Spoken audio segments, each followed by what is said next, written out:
Pemirsa CNBC Indonesia yang menyaksikan segmen khusus Money Talks bersama saya Safrina Nasution. Saat ini CNBC Indonesia tengah berada di rangkaian acara Asian Insight Conference 2025 dengan tema Growth in the Changing World, dan di kesempatan acara ini kami berbincang bersama dengan Executive Director Institutional Banking Group Bank DBS Indonesia, Bapak Elo Hansen. Pak Elo, how are you, Bapak? Good, how are you? I'm great, Bapak. Terima kasih banyak telah bergabung bersama kami di CNBC Indonesia. Bapak, ini menarik. Ketika Trump dipilih per Januari kemarin, ini menandai bangkitnya perang dagang dan juga proteksionisme. Di sisi lain kita juga melihat ada potensi pelemahan narasi net zero global karena adanya agenda Trump untuk lebih banyak menggunakan energi fosil atau energi non-renewable. Nah, bagaimana DBS melihat komitmen korporasi atau pelaku usaha dalam menerapkan prinsip ESG dalam operasional mereka? Adakah yang berubah? Oke, mungkin terima kasih Mbak Safrina atas pertanyaannya. Saya rasa saya tidak bisa menjawab pertanyaan itu kalau kita tidak melihat the fundamental of the ESG. Jadi di mana ESG itu dimulai, which is based on science-based study, itu adalah adanya aktivitas manusia yang berkontribusi terhadap emisi gas. Dan itu membuat korporasi, perusahaan, individu, dan negara itu merasa adanya kepentingan untuk mengerem emisi gas yang dihasilkan oleh aktivitas manusia. Nah, dengan mulai saat itu, ya perkembangannya sampai sekarang ini kita lihat sangat masif mengenai ESG di dunia ini. Nah, of course dari Presiden Trump sendiri yang baru terpilih, itu mungkin salah satu kata yang paling terkenal adalah drill, baby drill ya. Iya, betul. Beliau mau kembali lagi ke automotive industry dan fossil fuel. That's right. Nah, itu sebenarnya itulah ada statement satu pihak, dan kalau kita perhatikan ya, itu kebanyakan hanya terjadi di US markets. Kita lihat beberapa institusi di US, baik itu perbankan dan institusi lainnya, mulai menarik diri secara headline, menarik diri dari beberapa aliansi.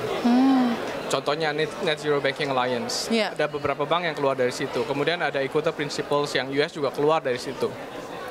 Cuma yang menarik adalah kita lihat walaupun secara headline mereka menarik diri, tapi secara internal beberapa proposal ESG dan ESG komitmen yang mereka sudah put up sebelumnya itu tetap mereka jalankan.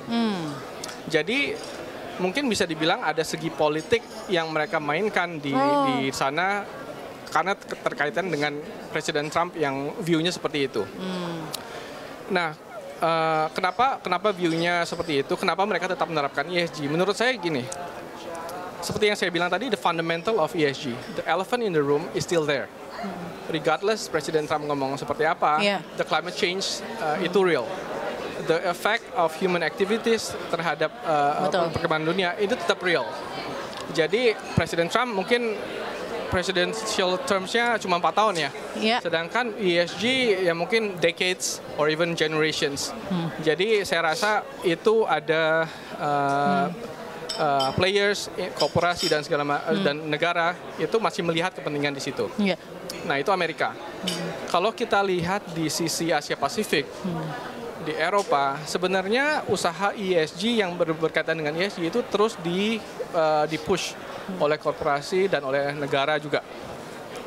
Bahkan beberapa inisiatif yang dilakukan di, let's say, Singapura, Indonesia, China, Australia, mereka itu justru mengimplementasikan beberapa disclosure requirement untuk beberapa public listed entities, scope 1, scope 2 calculation itu di 2024 dan 2025 ini baru diterapkan gitu loh. Jadi kita bisa melihat sebenarnya apart from US, European, Asia Pacific, we still see a lot of the movement still going strong.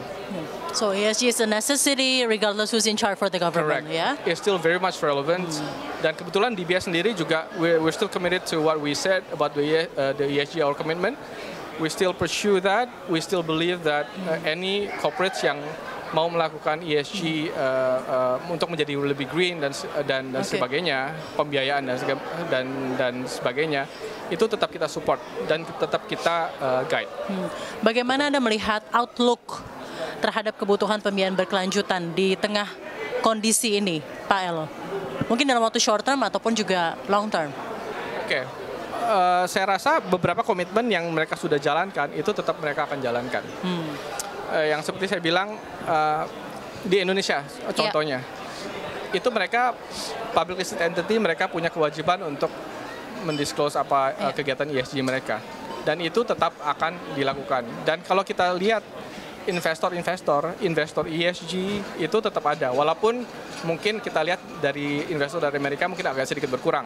Tapi karena di sana berkurang dan kemudian mungkin issuance yang di sana berkurang, mereka tuh lari ke Asia Pasifik. Apa? Gitu. Ya. Jadi saya rasa di korporasi Indonesia mereka harusnya tetap mempush agenda ESG tersebut di kegiatan-kegiatan mereka. Baik, di DBS sendiri Pak, bagaimana Anda membantu klien dalam menavigasi masa transisi ini? Oke, jadi salah satu pilar di DBS untuk ESG adalah sustainable financing. Kemudian di subset dari sustainable financing itu ada yang kita sebut sebagai transition financing. Oke, transition financing. Transition financing. Kita sebenarnya mulai itu, if I recall correctly, itu di tahun 2020. Dan terakhir direvisi itu di tahun 2025. Jadi di situ kita mengklasifikasikan beberapa industri dan roadmap-nya seperti apa untuk melakukan transisi untuk perusahaan-perusahaan. Karena kita tahu ini bukan sekedar membalikan telapak tangan untuk perusahaan-perusahaan untuk bergerak menjadi yang green ya. Mereka perlu proses, mereka perlu waktu, dan yang penting adalah mereka perlu modal.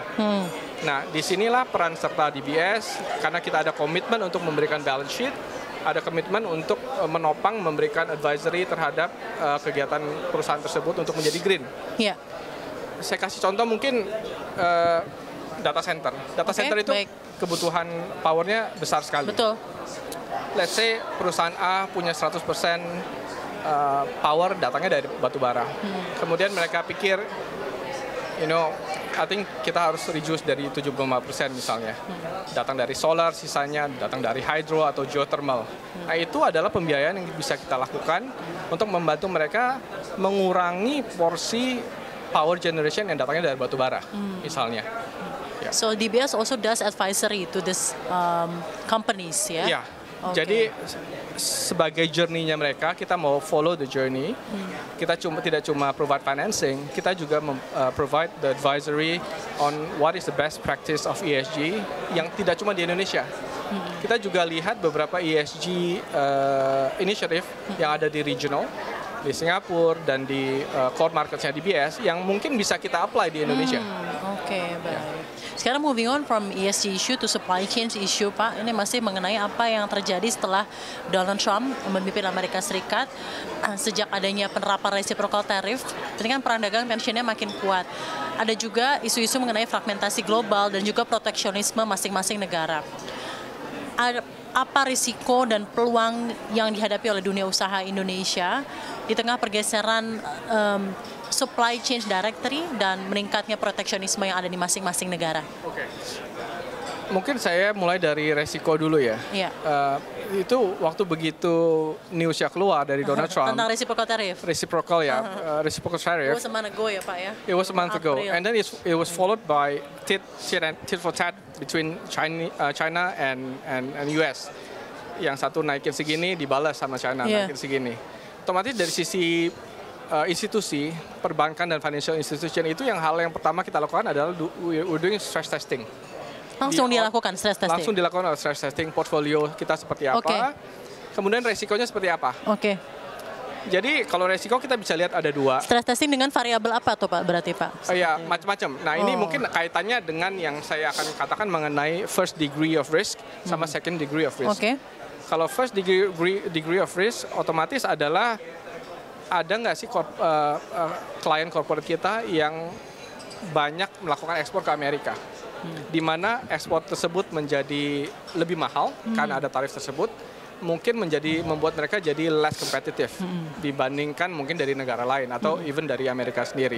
Itu adalah first degree of risk. Tapi yang menurut saya yang lebih penting adalah second degree of risk. Karena kenapa? First degree of risk, kalau kita lihat sendiri, sebenarnya ekspor Indonesia ke Amerika itu tidak lebih besar dibandingkan beberapa negara lain termasuk China. Ya kan? Dan itu pun apa yang diekspor ke sana juga terbatas dalam segi industrinya. Mungkin aquaculture, shrimp atau fisheries dan segala macam ya. Cuma lebih banyak ekspor kita yang ke negara-negara lainnya.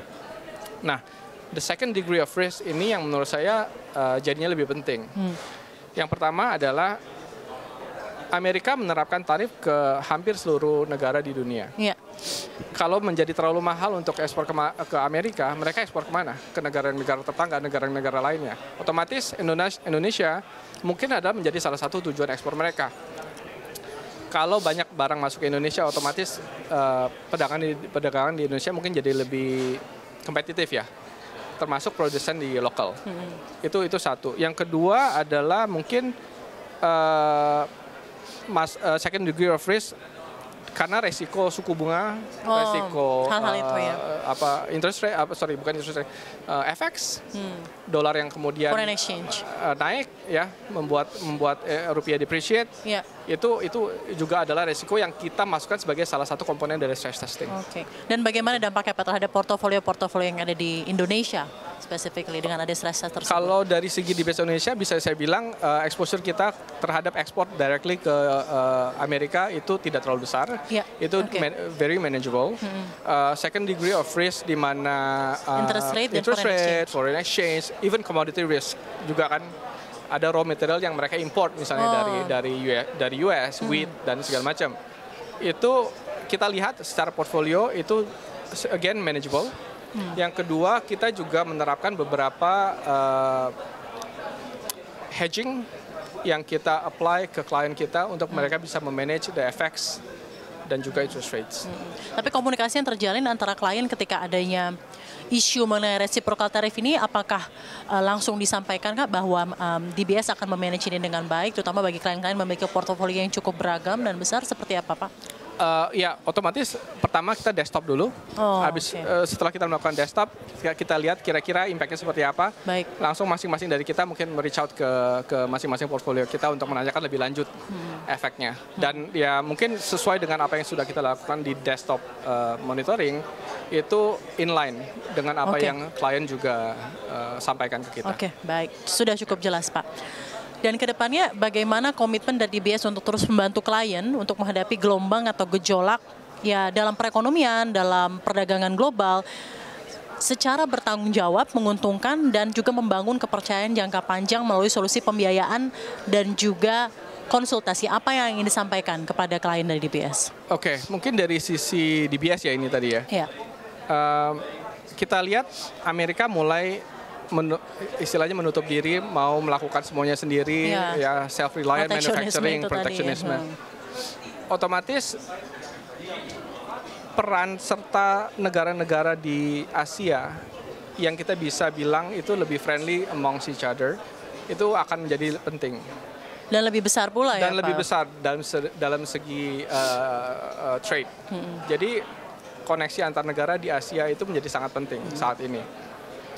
Dan kebetulan core market-nya DBS itu adanya di Asian connectivity. Core market kita di China, Singapura, Indonesia, of course, Australia, Hong Kong, Vietnam. Itu kita di posisi-posisi penting yang kita bisa membantu klien, mengconnect klien, baik itu dari segi raw material purchase, atau mereka mau justru ventures into new markets, kita kenalkan dengan buyers-nya di sana, distributor channel di sana, atau bahkan memperkenalkan mereka, mengconnect mereka dengan potential investors. Ya, itu dari segi bisnisnya. Kedua dari sisi risk management, seperti saya bilang tadi, kita mempunyai wide variety of products, hedging products yang kita bisa offer ke nasabah, baik itu option based atau yang lainnya, untuk memanage risiko FX, memanage risiko interest rate, dan to certain extent memanage risiko commodity. Baik, Pak Elo, tayangan ini disiarkan di CNBC Indonesia. Apa yang ingin disampaikan kepada pemirsa CNBC Indonesia mengenai acara ini, Asian Insight Conference, Growth in the Changing World? What's going to be defined as perspective growth in this changing world? Silakan Pak. Oke, kalau menurut saya ini acara kita coba lakukan on annual basis. Kita kasih perspektif on what is going on the world. Kalau saat ini menurut saya, let's stay agile. Let's find new markets, diversify your portfolio. find the growth area, dan jangan lupa di situ ada Find the growth area, di situ ada peran DBS yang mungkin bisa membantu teman-teman dari korporasi dan yang lainnya untuk berkembang lebih jauh lagi. Baik, terima kasih banyak Bapak telah bergabung bersama kami di CNBC Indonesia. Sehat dan sukses selalu untuk Pak Elo. Terima kasih telah bergabung bersama kami.